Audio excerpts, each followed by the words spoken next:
कि वो college friend थी उनकी। मुझे तो तभी पता चला कि जब मेरे पाँव से ज़मीन निकल गई है क्या हो गया यार, कि ये मैंने क्या कर दिया। कि निकाह वाले दिन भाभी इनकी वीडियो देखती हैं, दूल्हे को गाना करना महंगा पड़ गया। अब वो गाने में क्या मामला है, दुल्हन का क्या कनेक्शन है, बात करते हैं जानते हैं। मुदस्सिर की बातों को लाइक करें, सब्सक्राइब करें और बेल आइकन को प्रेस करें ताकि नए आने वाली अपडेट आप तक पहुंच सके। अस्सलाम वालेकुम नाज़रीन, आपका मेज़बान मुदस्सिर रशीद आपकी खिदमत में हाजिर है और आप देख रहे हैं मुदस्सिर की बातें। देखते हैं सुनते कानों को मुदस्सिर का सलाम। नाज़रीन, आपको पता है सोशल मीडिया पे आए दिन कोई ना कोई कपल वायरल होता है, कोई ना कोई जोड़ा वायरल होता है, लेकिन आज की स्टोरी एक बहुत ही मुनफरिद है।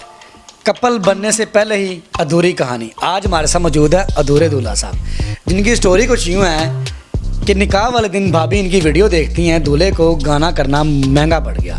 अब वो गाने में क्या मामला है, दुल्हन का क्या कनेक्शन है, बात करते हैं जानते हैं। अस्सलाम वालेकुम। वालेकुम अस्सलाम। सर कैसे हैं आप? अल्हम्दुलिल्लाह। बहुत शुक्रिया फॉर टाइम। सर देखा जा रहा है कि आपकी वीडियो भी काफ़ी सोशल मीडिया पे वायरल है कि अधूरे दूल्हा साहब जिन्होंने गाना किया और गाना महंगा पड़ गया। वो दूल्हे जिनको गाना करना महंगा पड़ गया, आखिर स्टोरी क्या है गाने के पीछे? सर असल में मैंने गाना जो रिकॉर्ड करवाया रिसेंटली, तो उसमें जो मैंने मॉडल कास्ट की है ना, तो मुझे तो पता नहीं था, लेकिन जब वीडियो मैंने लॉन्च की है तो निकाह वाले दिन ही पहुंची है दुल्हन तक। अच्छा, कैसे कुछ शरारत था या किसी ने दिखाई मामला? में भी शरारत भी हो सकती है और कुछ भी कह सकते हैं, क्योंकि किया है तो सब कज़न्स वगैरह के हाथ में मोबाइल होता है। आपको पता ही है, जैसे हर बंदे के हाथ में फ़ोन होता है, और वो सब लोग सुन रहे थे तो उन तक भी किसी तरीके से पहुंच गया। हो सकता है किसी ने शरारत की हो, किसी कज़न ने शरारत की, जहाँ तक मुझे लग रहा है। तो किसी ने शरारत की है, तो बस उसके बाद मामला थोड़ा सा बिगड़ता गया। तो उस वजह से, वो वीडियो की वजह से मेरा वीडियो में क्या था, उस वीडियो में ऐसा कोई सीन था, ऐसा कोई मामला था जो कि भाभी को पसंद नहीं आया? कोई ना कोई वजह तो होगी ना। गाना करना तो कॉमन चीज़ है ना, चलिए गाना कर दिया। असल में वो जो पहली बात तो ये है कि इसमें जो मॉडल कास्ट की है वो तो निकली आपकी भाभी की फ्रेंड निकली, बेस्ट फ्रेंड निकली। अच्छा, फ्रेंड निकली वो मॉडल? हाँ जी, और बहुत क्लोज़ फ्रेंड निकली।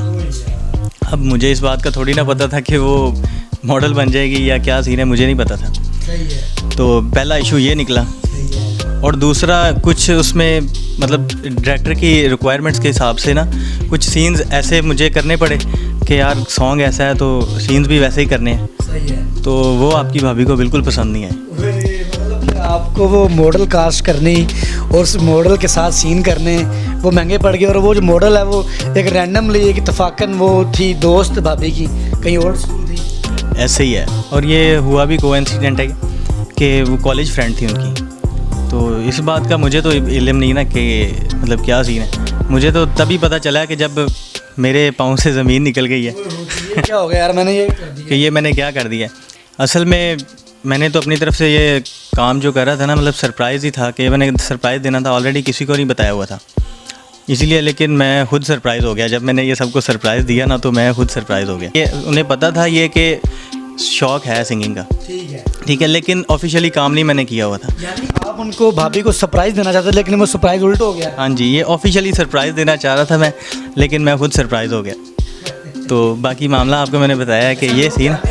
जानना चाहेंगे आखिर कि वो आइटम सॉन्ग है, सैड सॉन्ग है, कोई गैंगस्टर सॉन्ग है, कैसा सॉन्ग है? वो एक सैड सॉन्ग है, बेवफाई पे सॉन्ग है। तो ये मतलब नेम भी लोग जानना चाहिए। हाँ जी, अच्छा, सॉन्ग नेम है तू बेवफा सजना, लेकिन ये अभी की लाइफ से कुछ नहीं इसका टच है, ये पास्ट की लाइफ से इसका टच है सारा। सही है। तो उससे मेरे ख्याल से कोई नहीं इशू होता। मैंने सोचा कि ऐसे कोई इशू नहीं होगा, हर बंदे की लाइफ में कोई ना कोई आती है, स्टोरी होती है। तो मैंने अपनी काफ़ी पुरानी लाइफ पे स्टोरी लिखी हुई थी कि निकाह रोक दिया गया है, तो अब क्या शराइत रखेंगी, अब क्या हो सकता है, क्या मामला ख़त्म का नहीं? वो कहानी मेरी ख़त्म करने वाली बात हो रही है, जैसे कि क्योंकि अब मसला ये है, अब शर्त भी ये है कि सॉन्ग जो है ना प्राइवेट किया जाए, और जो कि मेरा ड्रीम है और मेरे ड्रीम को प्राइवेट किया जाए, फिर ये मामला आगे चलेगा। देखिए, अगर सॉन्ग प्राइवेट करते हैं, ड्रीम प्राइवेट करते हैं, तो फिर भाभी फिर देखिए मिल जाती है, तो फिर अब सवालिया निशान लग गया है, ड्रीम या भाभी।